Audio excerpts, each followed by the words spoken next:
नमस्कार बंधुरा आज आमी आपनादेर साथे शेयर करब मशला कुंदरी आलू। এই রেসিপি ভাত রুটি অথবা পরোটার সাথে খেতে খুবই ভালো লাগে। এখানে কুঁদরি আর আলু লম্বা লম্বা করে কেটে নিয়েছি। এবার কড়াইতে দিয়ে দিচ্ছি 1 চামচ গোটা জিরে আর 1 চামচ গোটা ধনে।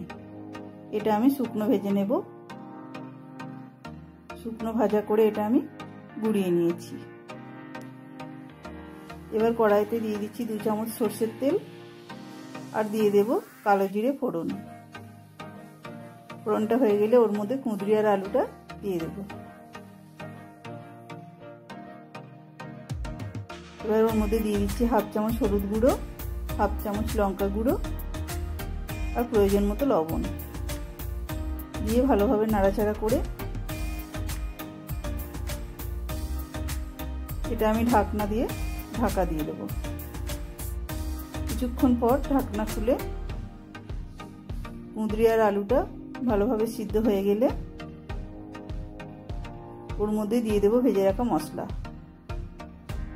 মশলাটা দিয়ে সামান্য নাড়াচাড়া করে নিলেই রেডি হয়ে যাবে মশলা কুঁদরি আলু।